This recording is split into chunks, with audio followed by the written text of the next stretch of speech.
Bonjour chers élèves, je m'appelle M. Jean-Baptiste Mokolo, enseignant de SVT au lycée de la Révolution.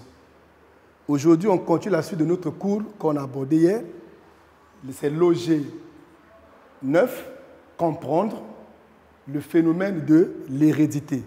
Hier, on a fait le monohybridisme autosomal avec dominance absolue. Et aujourd'hui, on va faire le dihybridisme de Mendel. Donc, OS 9, 1, 2, rappeler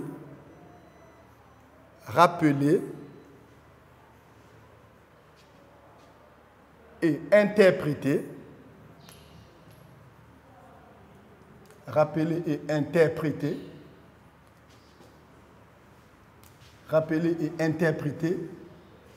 les lois de Mendel.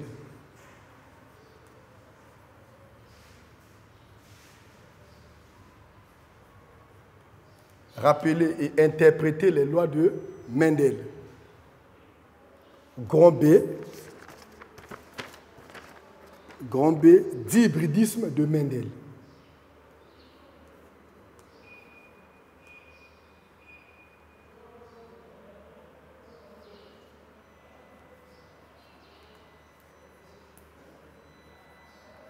Dihybridisme de Mendel.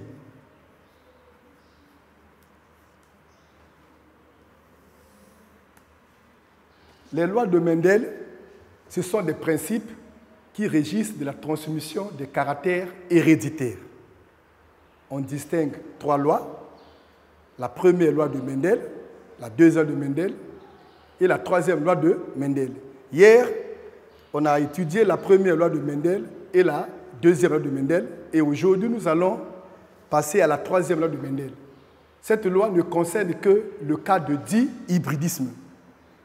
Qu'est-ce qu'un dihybridisme?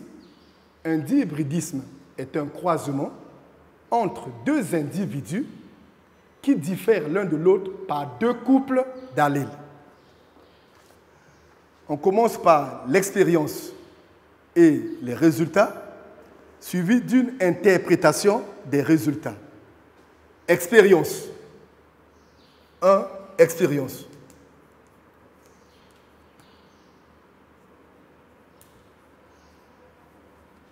Expérience et résultat.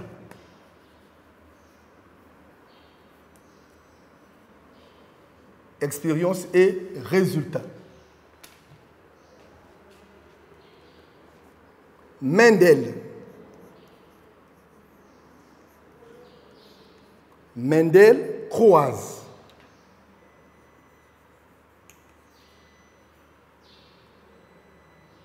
Deux variétés.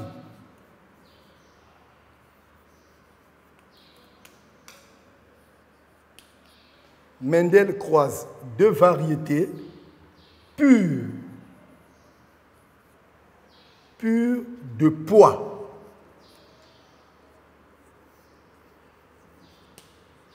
Pures de poids différentes.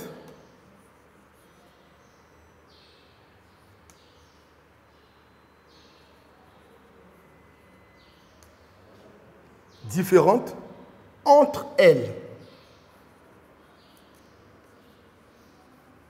Différentes entre elles. Différentes entre elles par la forme.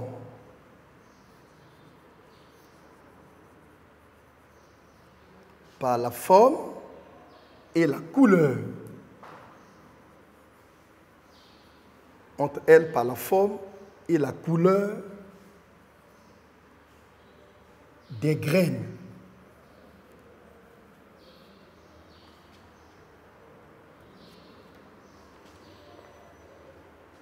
L'une à graines lisses et jaunes,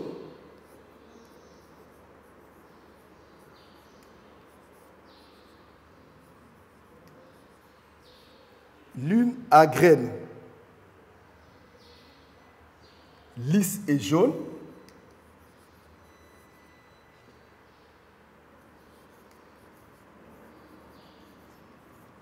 lisse et jaune.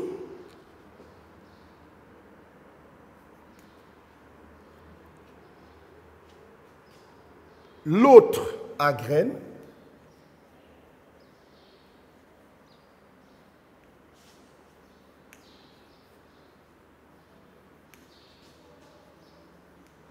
L'autre à graines,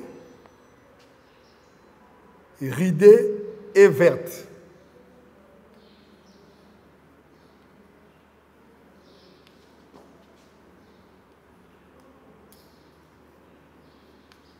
L'autre à graines, ridée et verte. Après la récolte,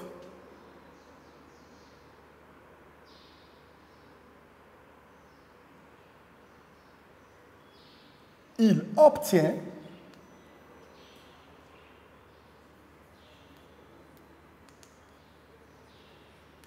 il obtient 100%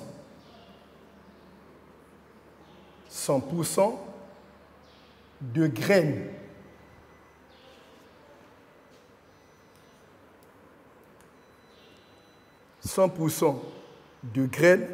lisses et jaunes.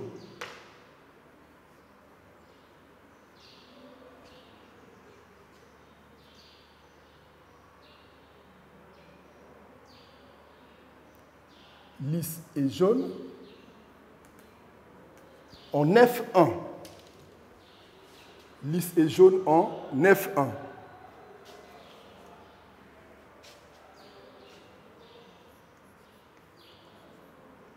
Mendel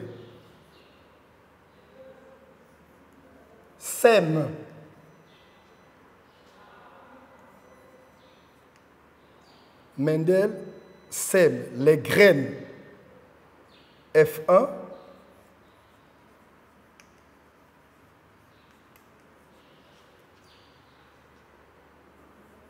et laisse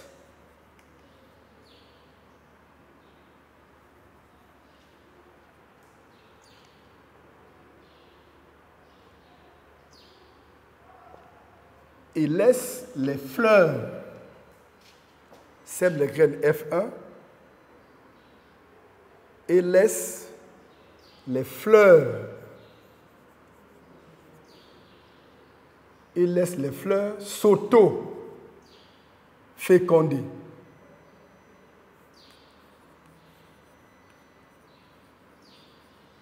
Il laisse les fleurs s'auto-féconder.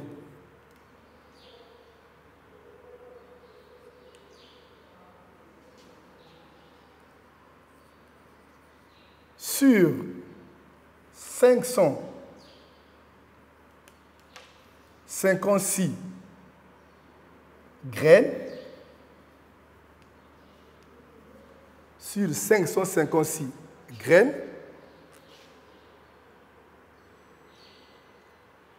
556 graines, obtenues.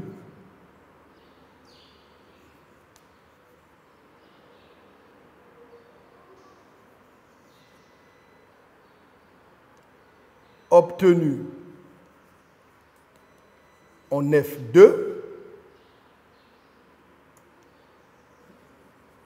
on observe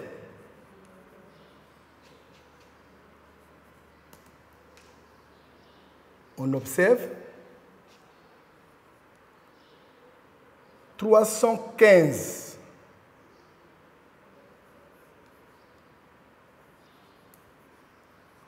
315 graines lisses et jaunes. 315 graines lisses et jaunes.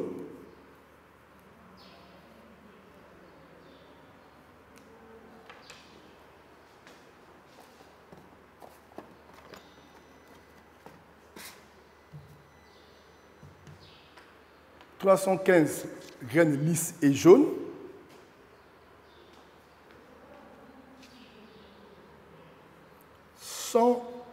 Huit graines lisses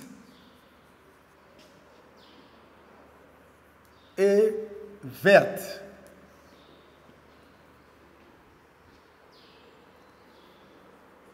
« 101 graines lisses. 101 graines ridées. 101 graines ridées et jaunes.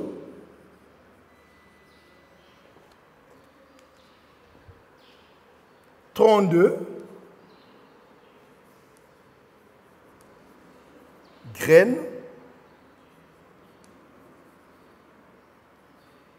ridées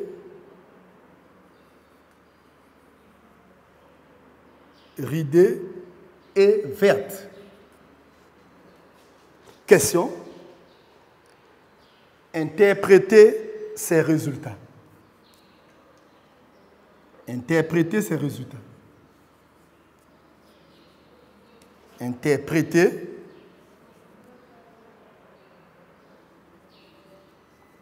Interpréter ces résultats.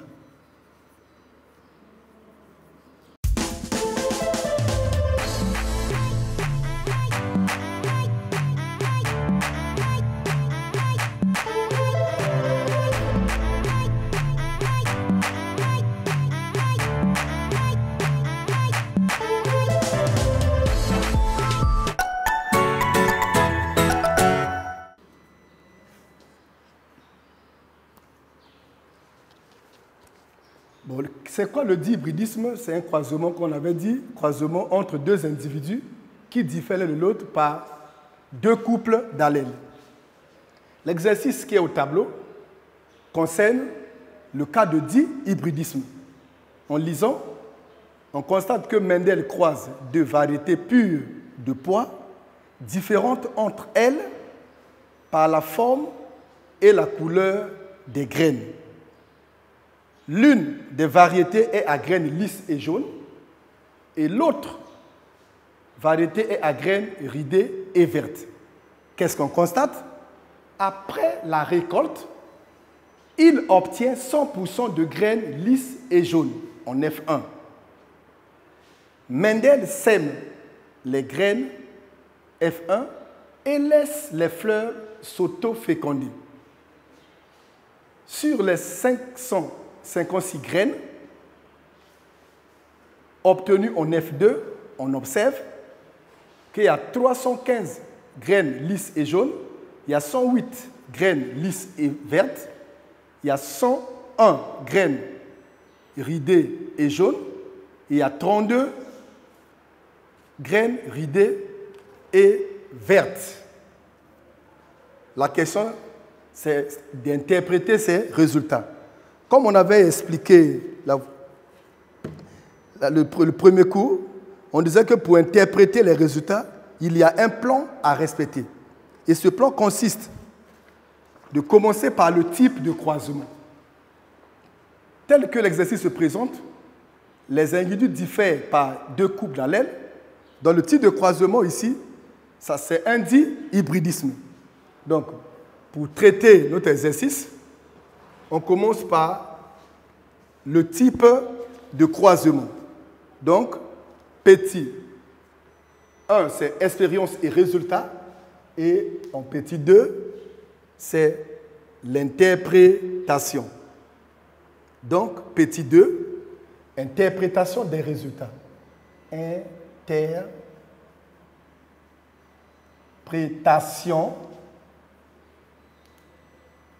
Interprétation des résultats.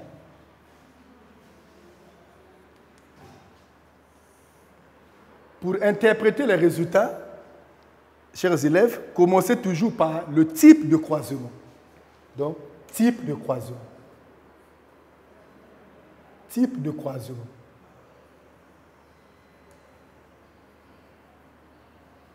Type de croisement. Le type de croisement tient compte des caractères étudiés et du nombre de couples d'allèles. Donc, caractères étudiés. Caractères étudiés.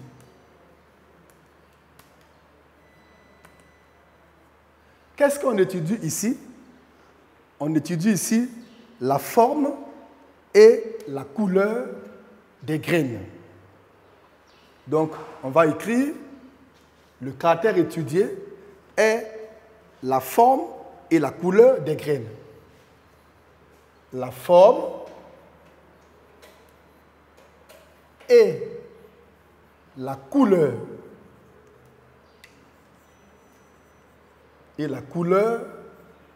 des graines.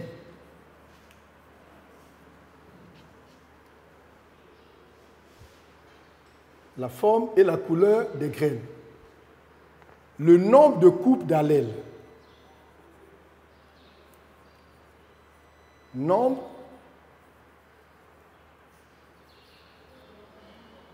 de couples d'allèles.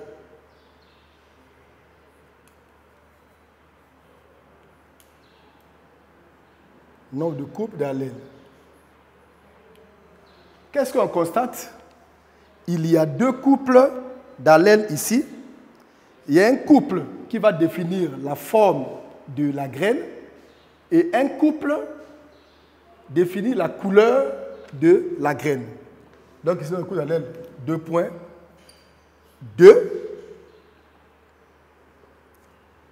Le premier couple, c'est la forme de la graine. Donc lisse et jaune.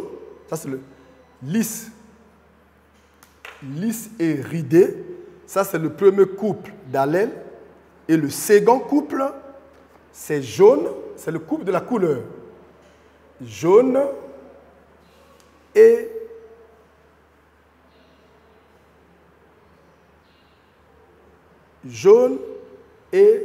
vert, puisque c'est les allèles.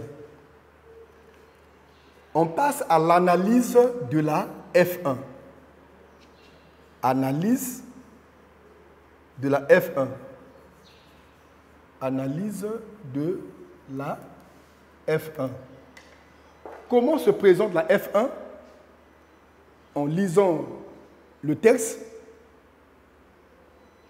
on nous dit Mendel croise deux variétés pures de pois, différentes entre elles par la forme et la couleur des graines. L'une à graines lisses et jaunes, l'autre à graines ridées et vertes. Après récolte, il obtient 100% de graines lisses et jaunes. Donc, en ce qui concerne la F1 est homogène. Ici, conforme à la première loi de Mendel.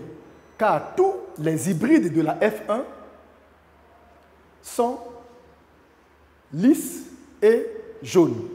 Donc, on va dire que la F1 est homogène. De la F1, la F1 est homogène.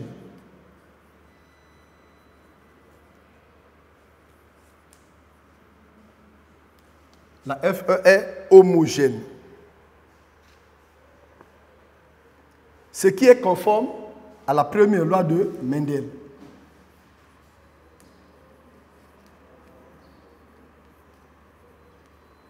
Ce qui est conforme à la première loi de Mendel.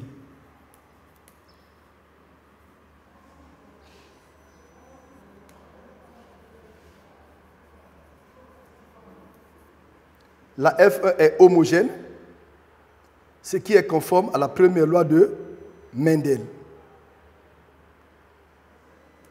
La première loi de Mendel, c'est la loi de l'homogénéité ou d'uniformité des hybrides de la F1. 2 points. Loi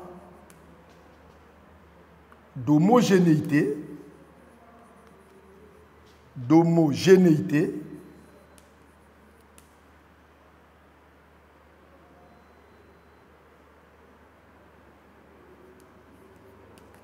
loi d'homogénéité ou d'uniformité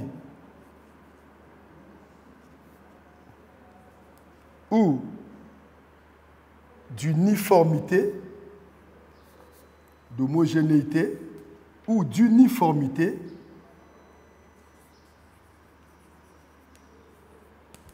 ou d'uniformité des hybrides de la F1.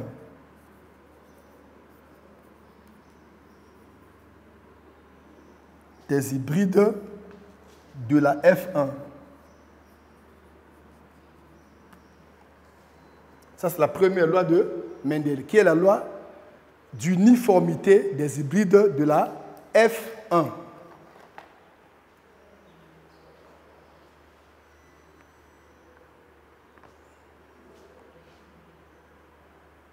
On passe maintenant à la dominance. D'après la F1, vous constatez que lisse et jaune apparaissent à la F1.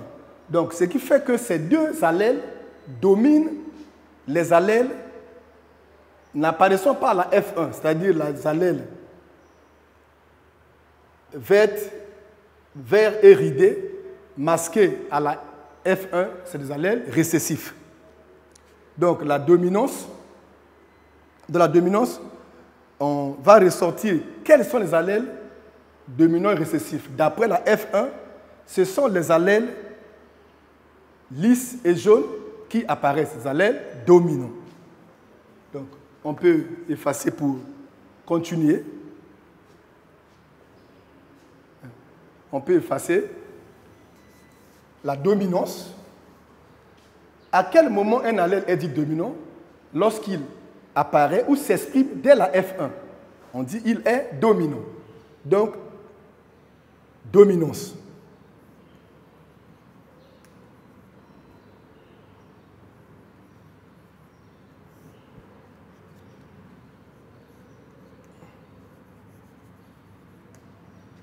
D'après la F1,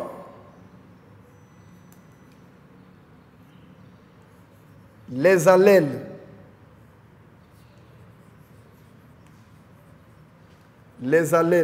lisses et jaunes dominent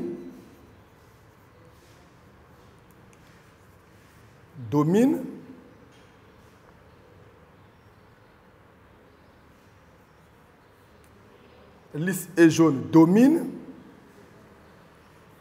les allèles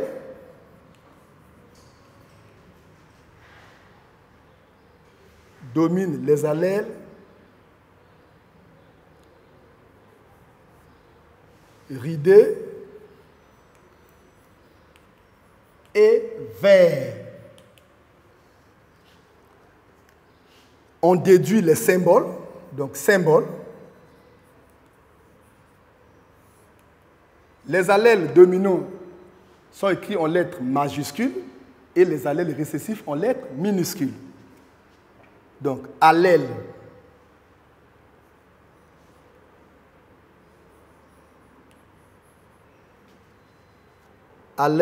lisse, grand L, allèle jaune, allèle jaune, grand J, allèle ridé, petit L, et l'allèle vert, petit J. Puisque pour un même gène, les deux allèles doivent avoir la même lettre, le dominant en majuscule, récessif en minuscule. On passe à l'analyse de la F2. Analyse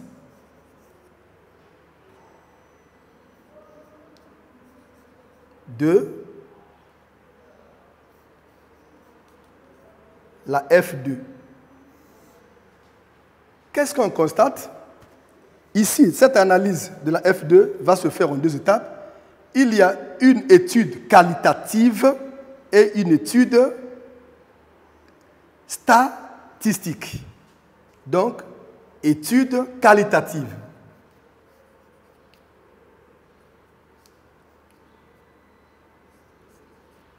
Étude qualitative.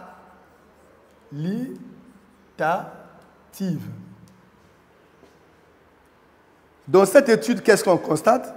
La F2, ici, est hétérogène parce qu'elle est constituée de 4 phénotypes. Et on constate que les allèles ridés et verts qui étaient masqués à la F1, on les voit réapparaître à la F2. Cela s'explique par la séparation des allèles de chaque couple lors de la formation des gamètes de la F1. Chaque gamète de F1 n'a reçu qu'un allèle à l'état pur. C'est la deuxième loi de Mendel, la pureté des gamètes. Et on constate aussi qu'en F2, il y a l'apparition des phénotypes nouveaux, lisses, verts, des phénotypes nouveaux qui sont ici, lisses, vertes, ridées, jaunes. Donc, il y a eu ségrégation indépendante des couples d'allèles.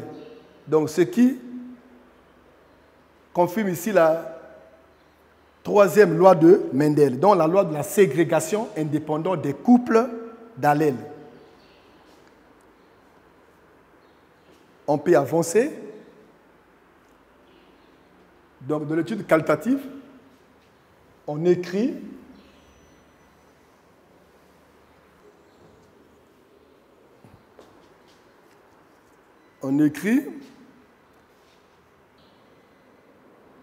la F2.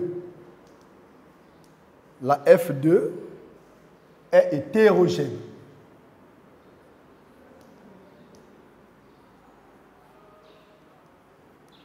La F2 est hétérogène.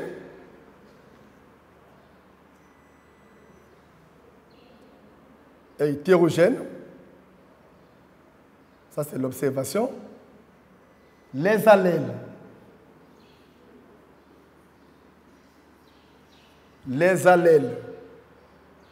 ridés,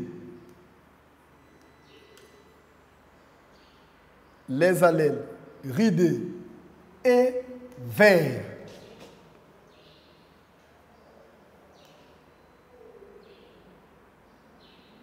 masqués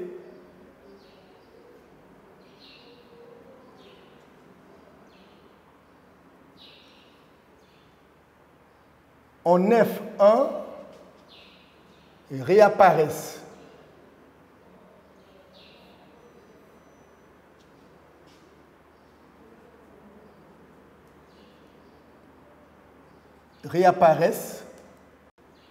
En F2.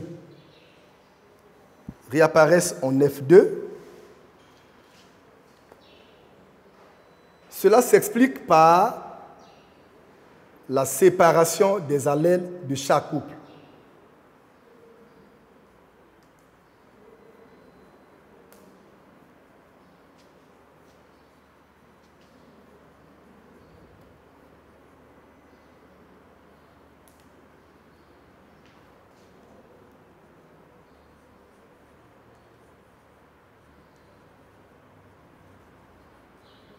Cela s'explique par la séparation des allèles de chaque couple.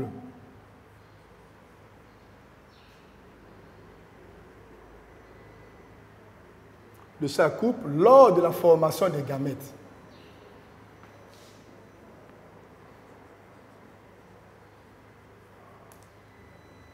Lors de la formation des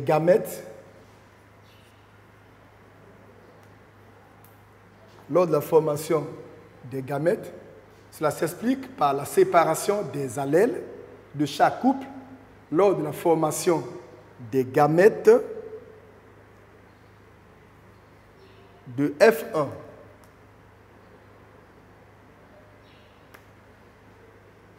qu'est-ce qu'on constate? Chaque gamète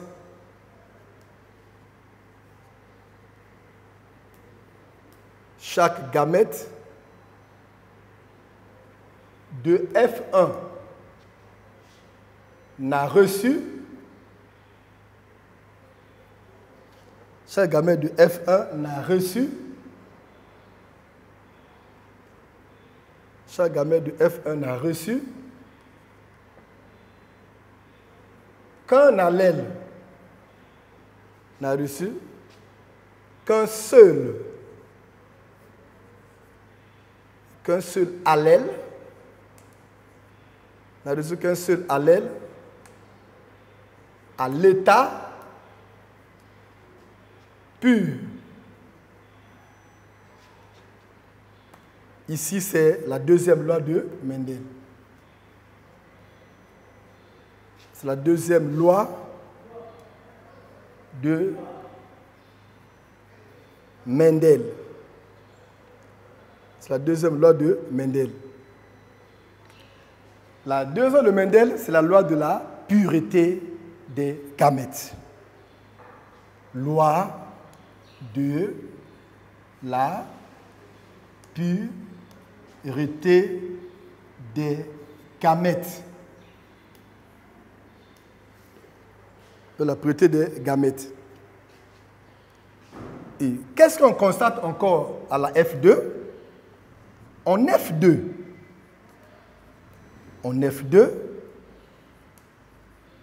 il y a apparition. En F2, il y a apparition. Il y a apparition des phénotypes nouveaux. Des phénotypes nouveaux. Il y a apparition des phénotypes nouveaux qui sont lisses,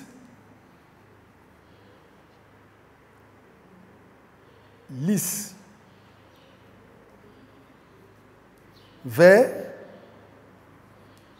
et ridés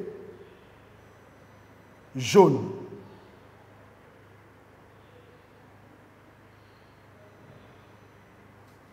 Lisse vert, ridé, jaune. Cela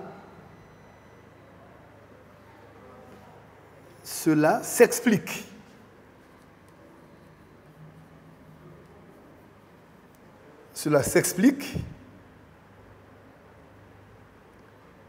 par la séparation indépendante des allèles.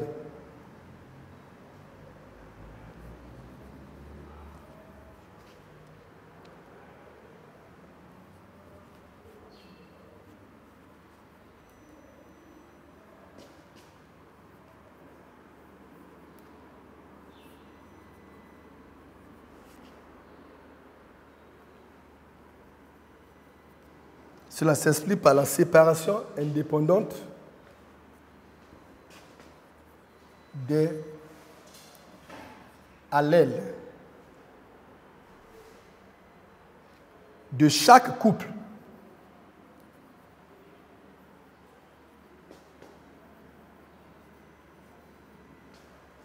La séparation indépendante des allèles de chaque couple, suivie la séparation indépendante des allèles de chaque couple, suivie de leur recombinaison.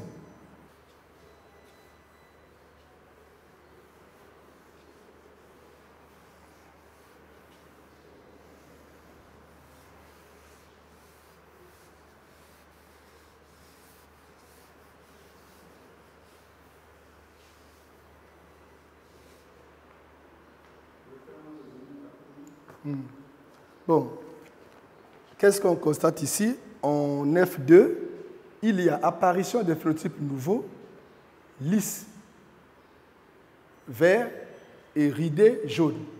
Cela s'explique par la séparation indépendante des allèles de chaque couple, suivie de leur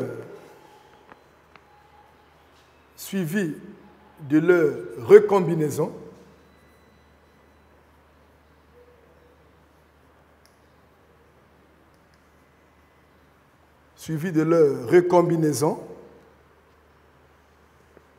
au hasard, sur leur recombinaison au hasard,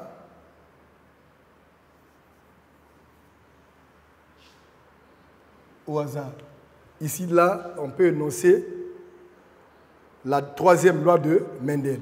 2 points, c'est la troisième loi de Mendel. C'est la troisième loi de Mendel. Troisième loi de Mendel. 2 points, loi de la ségrégation. Loi de la ségrégation indépendante, la ségrégation indépendante,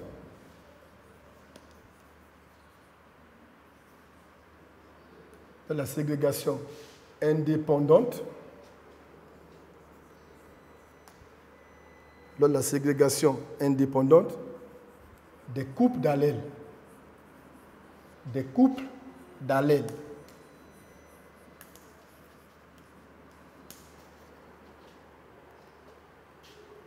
Énoncé de la loi. Énoncé. Énoncé de la loi. Énoncé de la loi.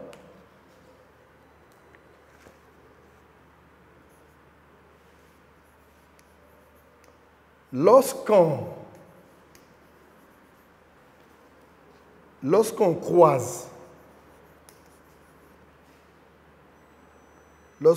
des individus,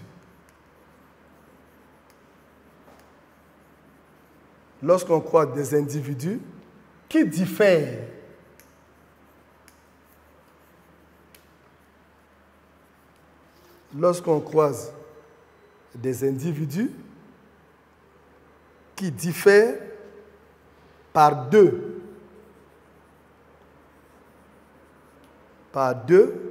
ou plusieurs,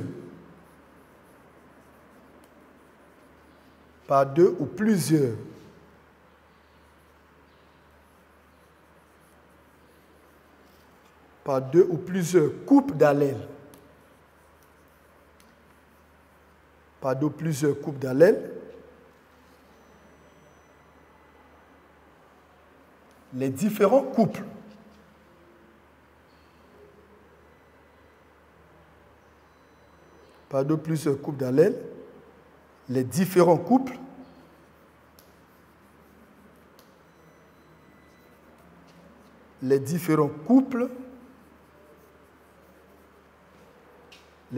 couples se séparent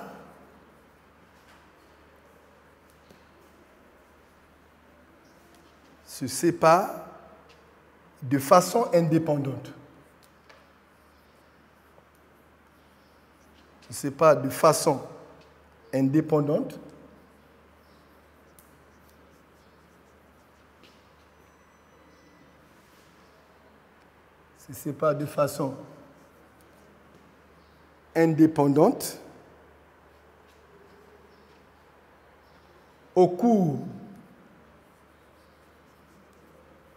façon indépendante.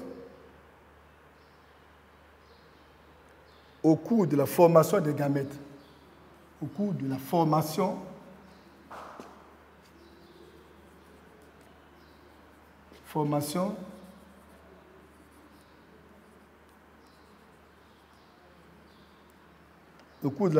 des gamètes. Donc, énoncé de la loi, lorsqu'on croise des individus qui diffèrent par 2 ou plusieurs couples d'allèles, les différents couples se séparent de façon indépendante au cours de la formation des gamètes. puis se recombinent au hasard dans les hybrides F1. Donc on doit retenir que nous étudions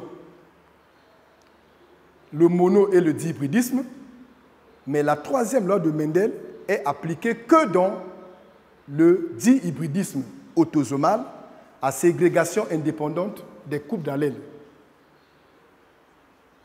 avec dominance absolue. On continue.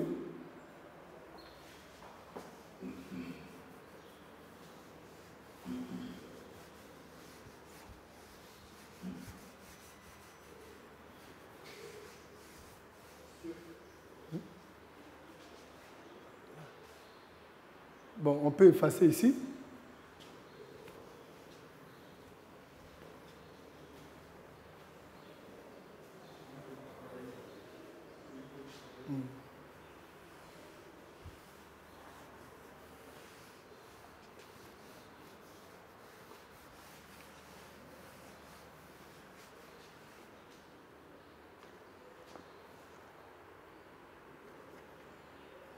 Gamètes.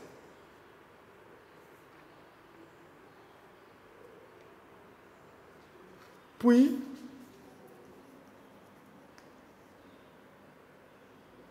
se recombinent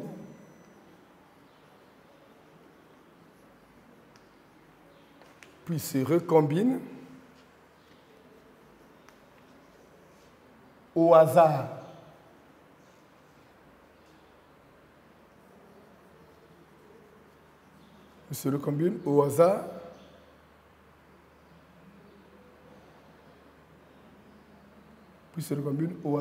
dans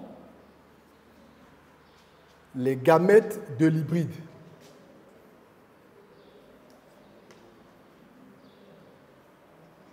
Les gamètes de l'hybride. Les gamètes de l'hybride, ou encore dans les gamètes des hybrides F1. On doit retenir, on remarque,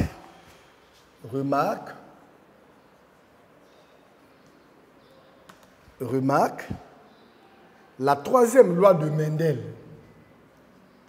La troisième loi de Mendel.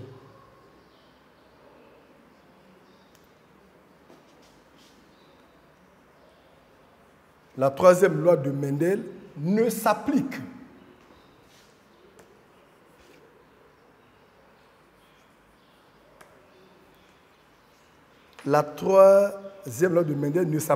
que dans le cas du dihybridisme.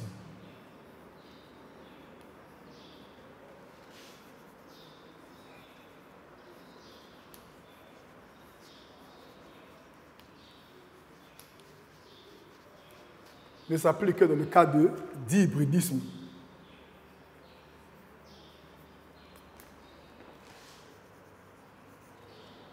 Autosomal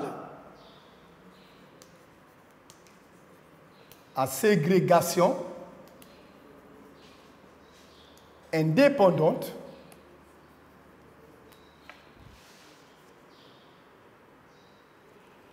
dans le cas de dihybridisme à ségrégation indépendante des couples d'allèles.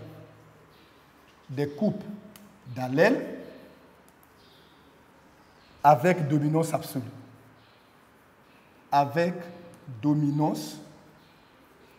absolue. Donc on retient que cette loi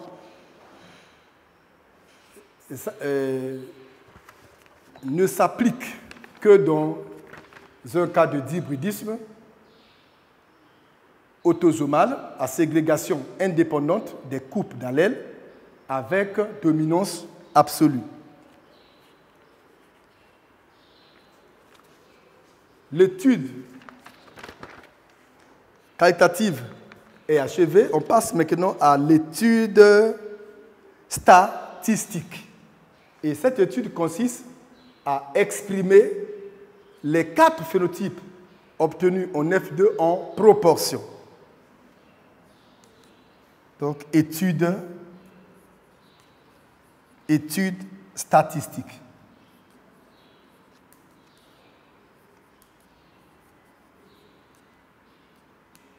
Étude statistique. Il y a 4 phénotypes obtenus en F2 et le premier phénotype est constitué des graines lisses et jaunes. Au total, on a 315 graines lisses, donc 315 divisé par l'effectif le moins représenté, donc 32, sur l'effectif total qui est de 556. On le divise également par l'effectif le moins représenté, 32. Et on obtient au numérateur 9 et au dénominateur, on a 16. Donc, 9 16e. 9 16e. 9 16e. Il faut exprimer les 3 autres phénotypes en proportion.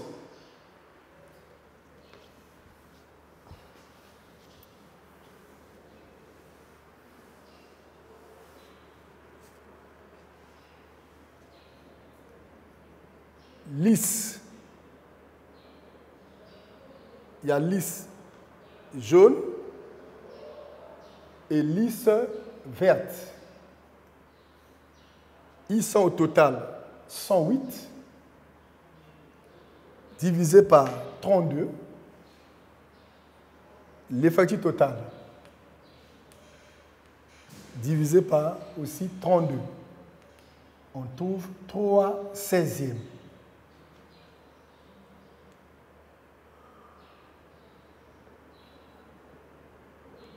Ridé jaune. Au total, il y a 101 divisé par 32 sur 556 divisé également par 32. On obtient aussi 3 16e comme phénotype.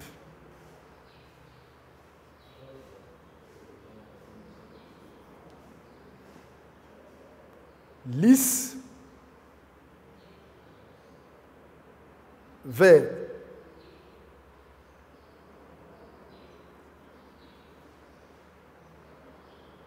lisse jaune,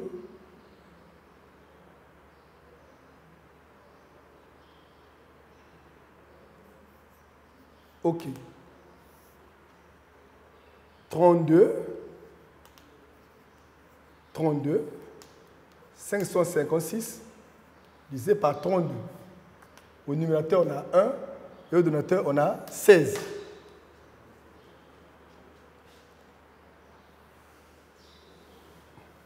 On peut formuler maintenant l'hypothèse à partir des proportions phénotypiques obtenues en F2. Donc, hypothèse.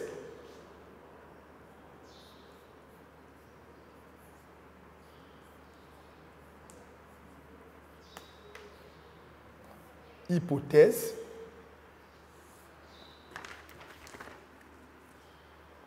Les proportions phénotypiques 9 16e, 3 16e, 3 16e et 1 16e obtenues en F2 sont celles d'un dihybridisme autosomal à ségrégation indépendante des couples d'allèles avec dominance absolue.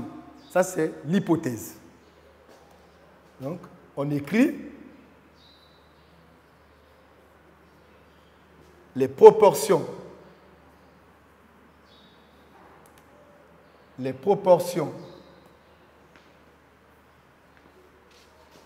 phénotypiques.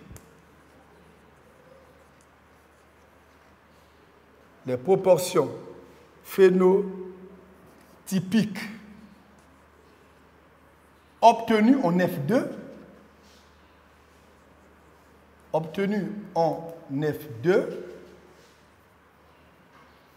sont celles, les proportions phénotypiques obtenues en F2 sont celles d'un dihybridisme. Sont celles d'un dihybridisme. Un dihybridisme autosomal. Pourquoi on dit autosomal? Parce que les gènes sont portés par des chromosomes non sexuels appelés autosomes, dont les proportions phénotypiques obtenues en F2 sont celles d'un dihybridisme autosomal à ségrégation.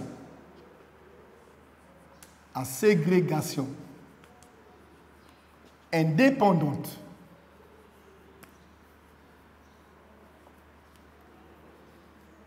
À ségrégation indépendante des couples d'allèles.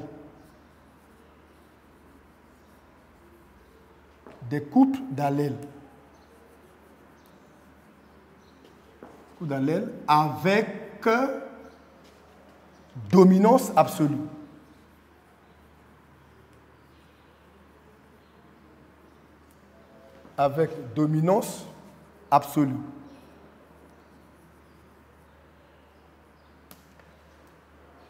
Dans l'hypothèse ici, les proportions phénotypiques obtenues en F2 sont celles d'un dihybridisme autosomal à ségrégation indépendante des couples d'allèles avec dominance absolue. On va vérifier l'hypothèse par les croisements. Donc, on peut effacer et réaliser les croisements.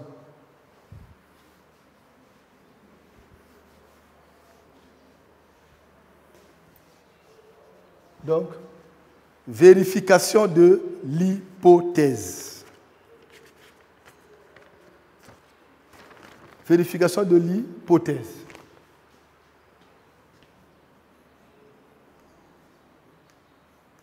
Vérification de l'hypothèse.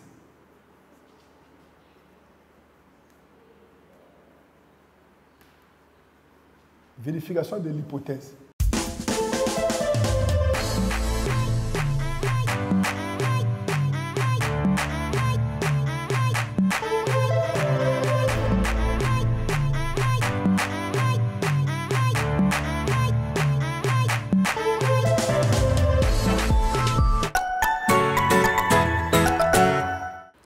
Bon, on passe à l'étape de la vérification de l'hypothèse. L'hypothèse est vérifiée en réalisant les deux croisements effectués, le croisement parental et le croisement des hybrides de la F1. Donc, premier croisement.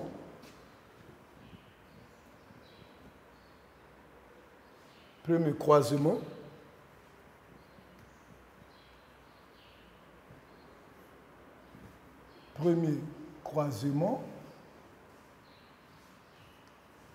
Parental. Premier croisement parental. Donc P1 croisé avec P2. Phénotype des parents. Phénotype.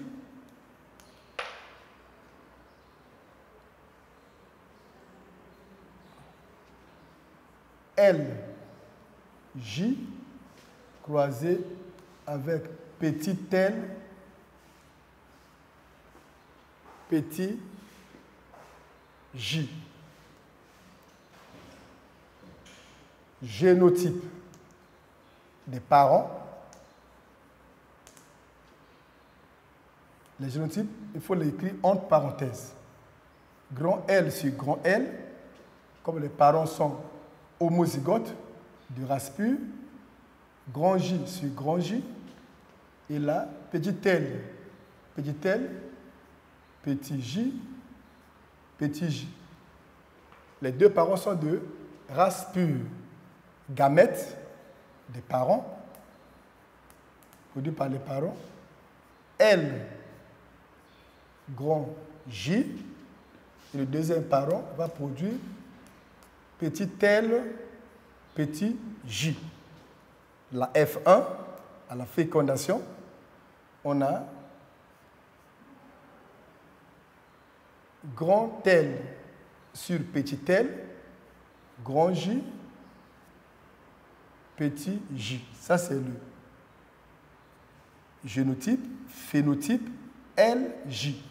Puisque L et J s'expriment à la F1, dans la 100% hybride homogène, 100% hybride homogène,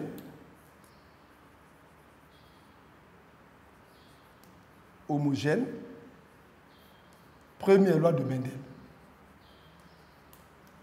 Première loi de Mendel vérifiée. Donc la F1 ici est homogène, conçue uniquement des graines lisses et jaunes. Donc la loi de Mendel est vérifiée. Le deuxième croisement, c'est le croisement entre les hybrides. Deuxième croisement, c'est le croisement des hybrides. Deuxième croisement, F1 croisé avec F1 phénotype. Phénotype.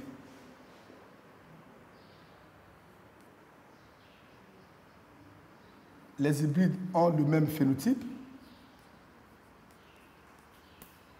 On passe maintenant au G, aux gamètes, donc croisement. Ça, c'est le deuxième croisement, phénotype.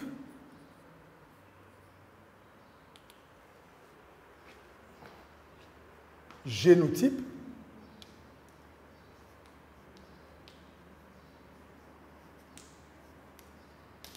Génotype.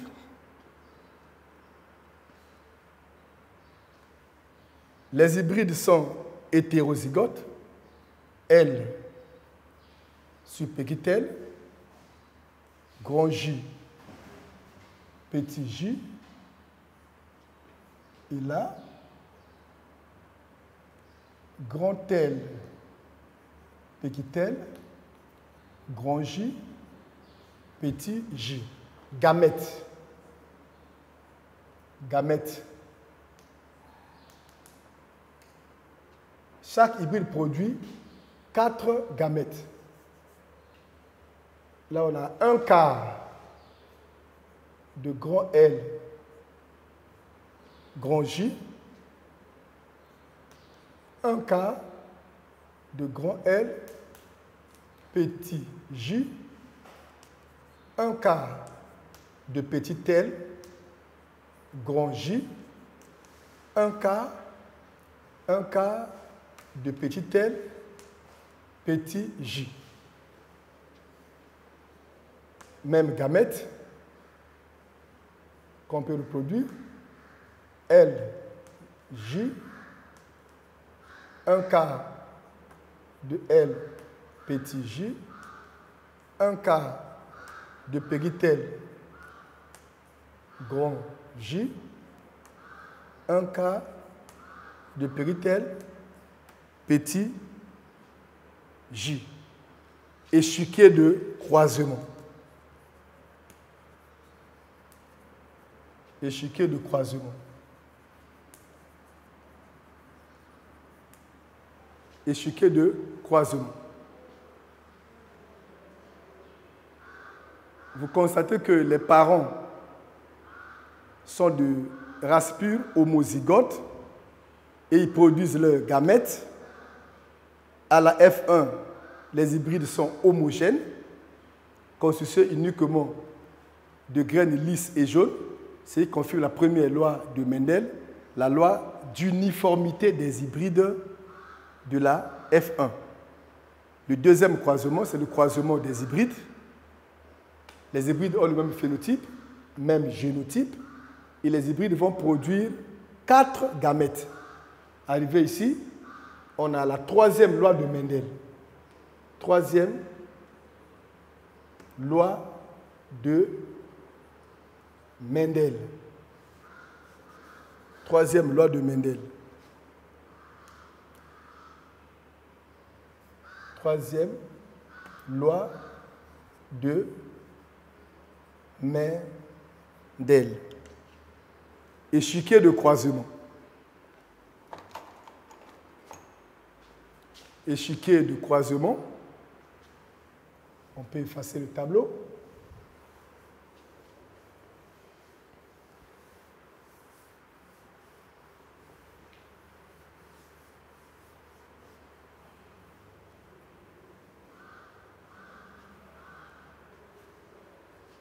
Échiquier de croisement.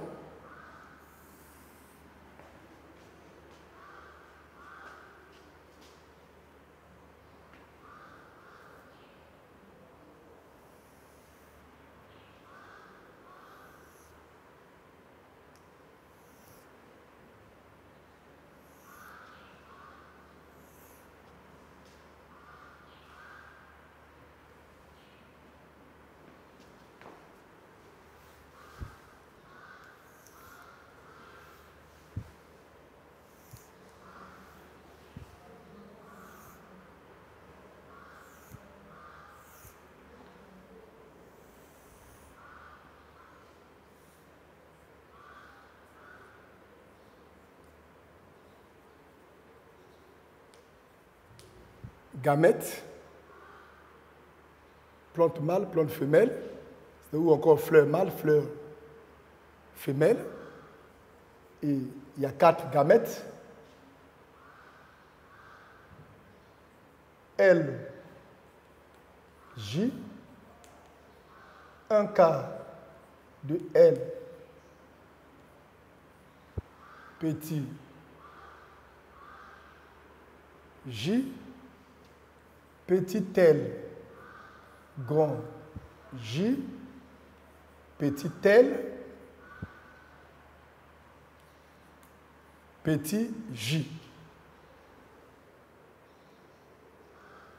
Même gamète. Chaque hybride produit les mêmes gamètes en proportion 1 quart, 1 quart, 1 quart.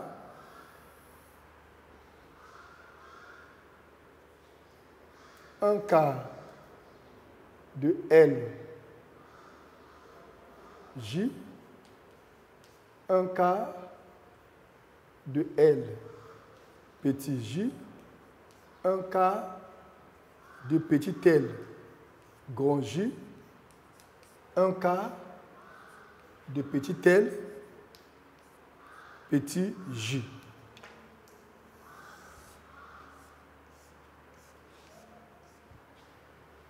Un quart croisé avec un quart, on a un 16e. Un 16e de L, L, J, J. Phénotype LJ. Ça, c'est le phénotype. Un quart croisé avec un quart, on a un 16e. Un 16e de L, L,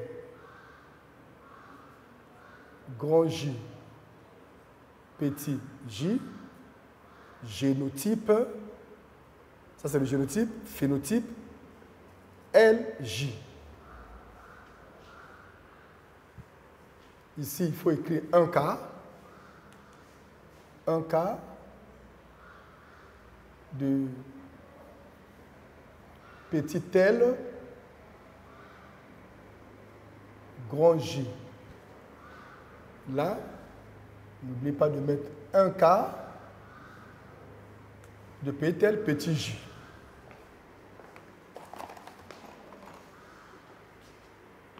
Là, un 16e un 16e de grand L, petit L, grand J, grand J,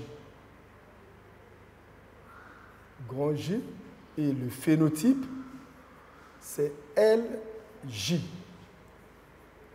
Un quart, ça fait un 16e. Un 16e de L, petit L, grand J, petit J, phénotype LJ. Là, un 16e de grand L, petit J, grand J, petit J,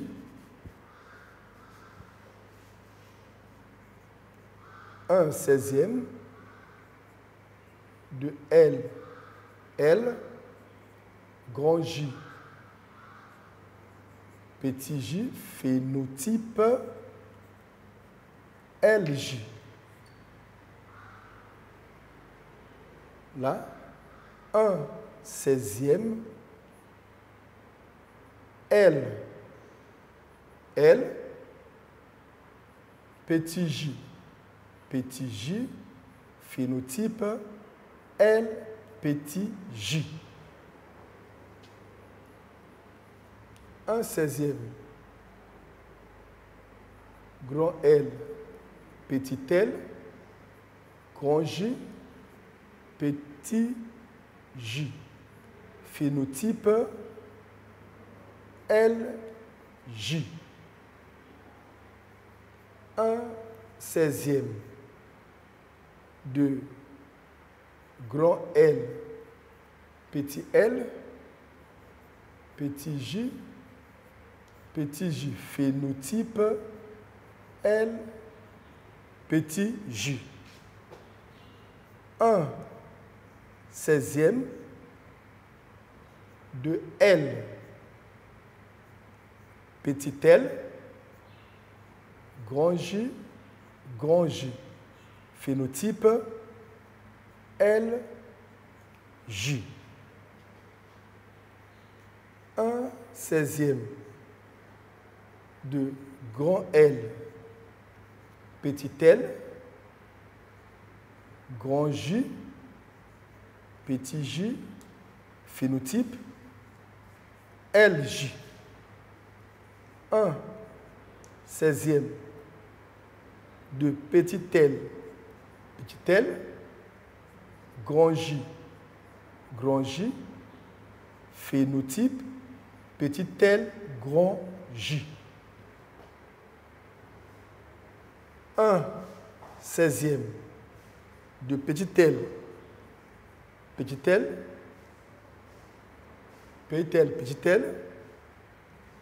grand J, petit J, phénotype petit L, grand J. Un 16e de grand L, petit L, grand J, petit J, phénotype LJ. Un 16e de grand L, petit L, petit J, grand L, petit J en phénotype. Un 16e de petit L, grand J, petit J, en phénotype petit L, grand J. Un 16e de petit L, petit J, en phénotype petit L, petit J.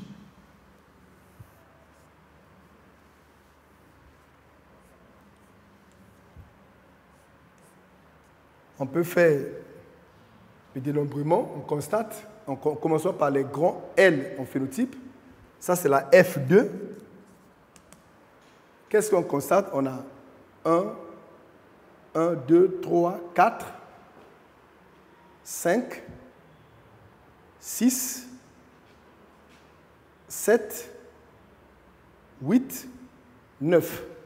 Donc, on a 9 16e de LJ. On prend maintenant le grand L petit j.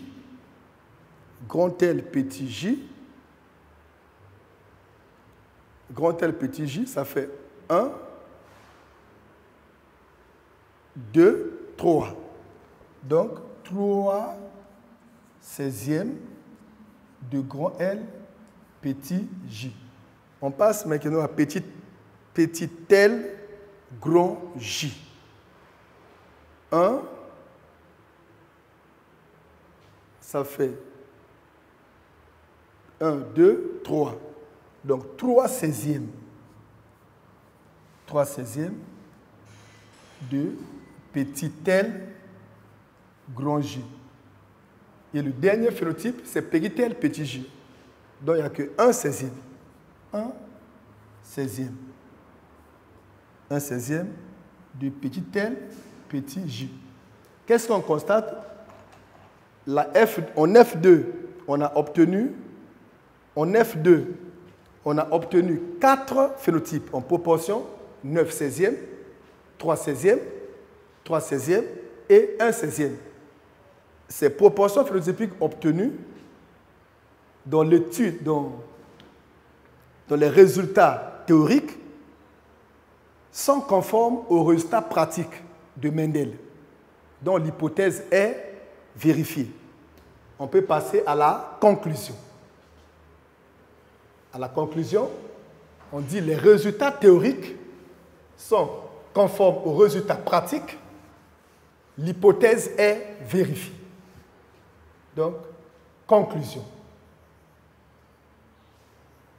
Conclusion. Les résultats théoriques, c'est ce qu'on vient de faire. Les résultats théoriques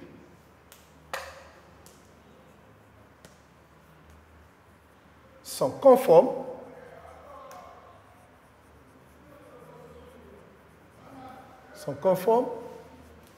aux résultats pratiques. Aux résultats pratiques.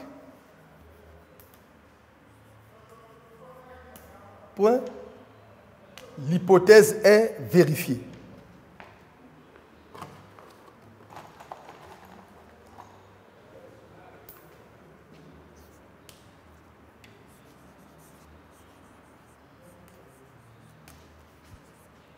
L'hypothèse est vérifiée. Donc, en conclusion, les résultats théoriques sont conformes aux résultats pratiques. L'hypothèse est vérifiée.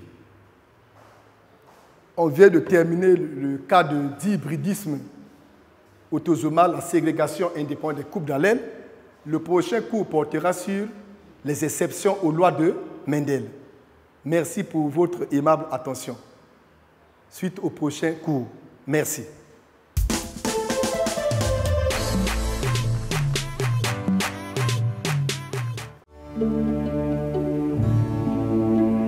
Chers parents, chers élèves du préscolaire, primaire, collège et lycée, chers apprenants des centres d'alphabétisation et de rescolarisation, ce message vous concerne. L'école à domicile, c'est le nouveau programme du MEPSA. Désormais, apprenez via la télévision, la presse écrite et les réseaux sociaux à partir du site www.menepsa.org et de l'application L'école à domicile. Vous avez également la possibilité de suivre les cours à partir de la page YouTube MEPSA Congo, l'application Télénanga MTN Congo. À la télévision, les cours seront diffusés chaque jour de 8h à 14h et au quotidien dans les dépêches de Brazzaville. Maintenir la flamme de l'éducation dans la famille, un devoir des parents en cette période de crise sanitaire due au Covid-19. Tous derrière le MEPSA pour sauver l'éducation face à la pandémie du Covid-19.